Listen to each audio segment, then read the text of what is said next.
News India 27 नव्या पिढीचं नवं माध्यम। केंद्र शासन आणि महाराष्ट्र शासनाने माल वाहतूक करणाऱ्या तसेच टॅक्सी रिक्षा या वाहनांना पासिंग संपल्यापासून प्रतिदिवस 50 रुपये दंड सुरू केला।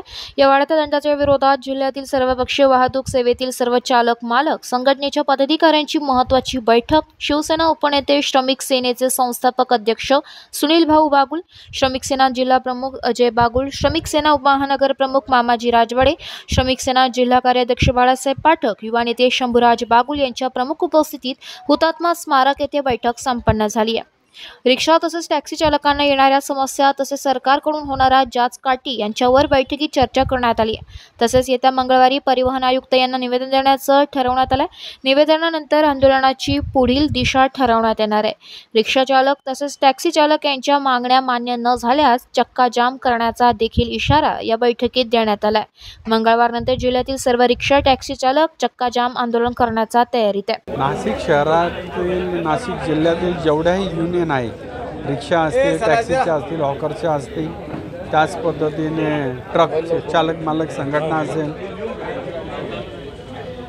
काळी गोळी असेल, ह्या सगळ्या युनियन एकत्र आल्या होत्या आणि त्यांचं म्हणणं असं आहे का शासनाने जो नियम काढला आहे तो जाचक आहे। पासिंग जर तुमची जेवढ्या दिवस लेट होईल तेवढ्या दिवसाला 50 रुपये पद्धतीने दंड आकारण्यात येईल।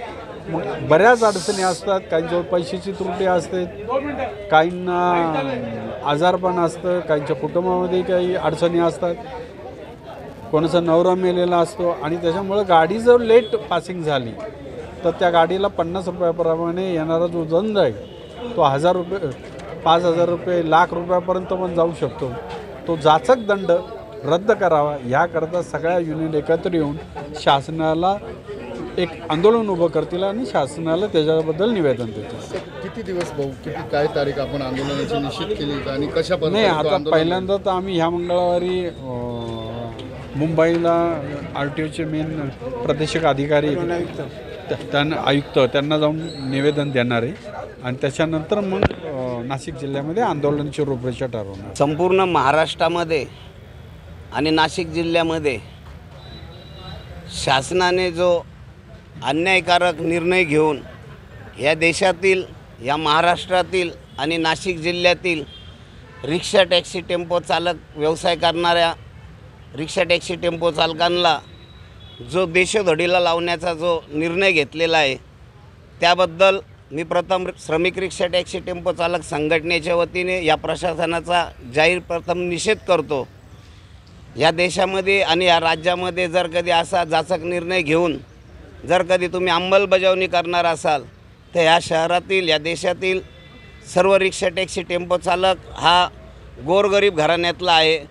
कोणी स्वातंत्र्य सैनिकांचे मुलं आहेत, कोणी शेतकऱ्यांचे मुलं आहेत, कोणी मोलमजुरी करणाऱ्या पालकांची मुले आहेत आणि अशा या मोलमजुरी करणाऱ्या पालकांच्या मुलांना देशोधडीला लावण्याचा जर कधी प्रशासन निर्णय घेत असेल तर आम्हा सर्व रिक्षा टॅक्सी टेम्पो चालकांना वीट का जवाब खत्तरों से देना पडेगा अशी म्हणण्याची वेळ आलेली आहे। येत्या 8 दिवसामध्ये आम्ही महाराष्ट्र राज्याचे परिवहन आयुक्त यांना येत्या आठवड्यात मंगळवारी निवेदन सादर करणार आहेत आणि त्या निवेदनावरती प्रशासनाने विचार करून जो निर्णय घेतलेला आहे तो रद्दबातल करावा आणि ह्या रिक्षा टॅक्सी टेम्पो चालकांना आणि त्यांच्या कुटुंबियांना न्याय द्यावा अशी मी प्रशासनाला विनंती करणार आहे। निवेदनावर जर तोडगा नाही निघाला तर पुढचं काय?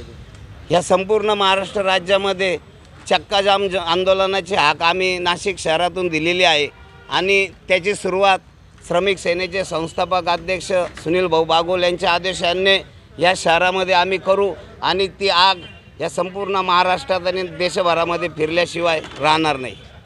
News India 27 Marathi, Nashik.